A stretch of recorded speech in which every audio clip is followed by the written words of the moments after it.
बुलंदशहर महापंचायत करने के लिए पहुंचे भारतीय किसान यूनियन के राष्ट्रीय प्रवक्ता राकेश टिकैत ने पंजाब में हो रहे प्रदर्शन और पराली जलाने को लेकर कहा कि पराली यह टेक्नोलॉजी भारत सरकार को बतानी चाहिए कि बगैर पराली के धान कैसे पैदा हो। सरकार को धान पर भी बैन लगा देना चाहिए। पराली का निस्तारण सरकार की जिम्मेदारी है। सरकार बात नहीं सुनती तो सड़क पर आना ही एक रास्ता बचता है।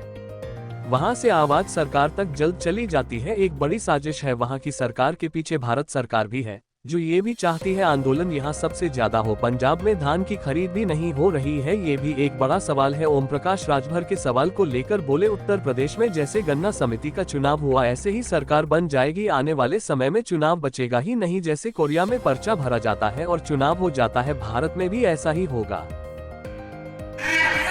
तुम्हारे दादरी क्षेत्र के, हमारे नोएडा के, जो नोएडा ले रहा है, तो जो जमीनें जिनको हमारे पूर्व बुजुर्गों ने सींच के, और जो हमारी कई मीडिया का जिसे हम खाने वाले हैं, वो खाने के पानी। बपन चौधरी स्टेज पर आए। बपन चौधरी स्टेज पर अपना विराजमान। तो भाई देखिए, वक्त काफी है। मैं अपनी वाणी को यहीं विराम दूंगा, पर 3-4 जयकारे जरूर लगवाऊंगा आपसे, क्योंकि हमारे बीच में इंडिया टीवी हमारे मसीहा, हमारे आदर्श चौधरी राकेश टिकैत, वो भी आत्मा कितनी खुश है कि आप हमारे बीच में हो और हमारी परेशानी कहीं ना कहीं तक समाप्त होगी।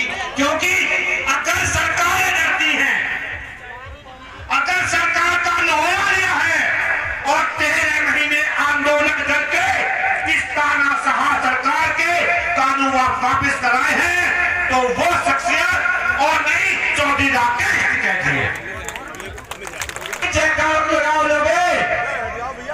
लग तो रहेगा बुलंद से, ठंडो से मर रहा पता लगेगी, अभी देख लेंगे।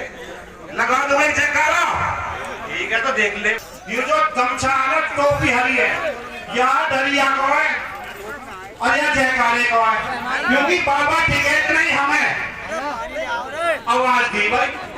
और इंटर बुलंदशहर महापंचायत में आप आए, क्या मुद्दे हैं? देखो, मुद्दे जो किसान के इशू हैं वो बिजली के इशू है, गन्ना भुगतान के हैं, एमएसपी गारंटी कानून का एक बड़ा सवाल देश में है। ये सारे इशू हैं हमारे। इन इशू के लिए हम यहाँ पर आ रहे। आज पंजाब और हरियाणा में भी ये कहा गया है कि वहाँ पर जो है प्रोटेस्ट चल रहा है, रोड जाम कर दिए गए हैं। ये कहा जा रहा है कि पराली को लेकर के और खासकर जो है ये खाद नहीं मिल रहा है। और एक और बड़ी बात ये जो मुद्दे हैं किसानों के, जिन पर पराली जलाने को लेकर के एफआईआर हो रही है, उन पर सर आपका क्या है? देखो, ये टेक्नोलॉजी भारत सरकार को बतानी चाहिए कि बगैर पराली के धान कैसे पैदा होगा। इस पे भी आप बैन लगा दो, धान पे भी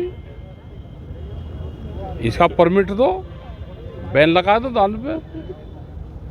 पराली का निस्तारण सरकार की जिम्मेदारी है कि कैसे करना हो, सरकार बतावे, ठीक है। क्या सर आपका संगठन भी जो है ये विरोध करेगा, सड़कों पर उतरेगा, जिस तरीके से जैसे पंजाब में चल रहा है सर, आज विरोध चल रहा है, रोड जाम कर दिए गए हैं इसको लेकर के? देखो, जहाँ दिक्कत होगी लोग आएंगे। सरकार बात नहीं सुनती तो सड़क का एक रास्ता बचता है, वहाँ से आवाज़ सरकार तक जल्दी जाती है। और एक बड़ी साजिश वहाँ की सरकार के पीछे तो भारत सरकार भी है।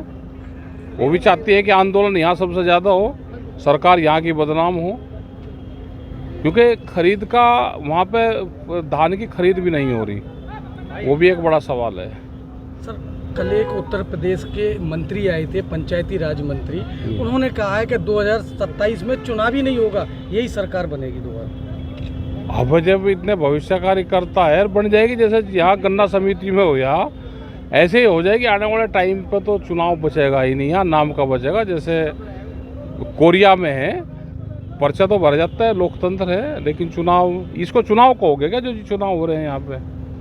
भारत में चुनाव है। अब वो ठीक कह रहा मंत्री, वो तो भविष्यवाणी कर रहे हैं, वे उनकी जो प्लान है वो बता रहे हैं। उपचुनाव को लेकर के सर क्या कहेंगे? यूपी में उपचुनाव है 9 सीटों पर, ये तो ठीक ही रहेगा। उपचुनाव में दिक्कत नहीं करने के।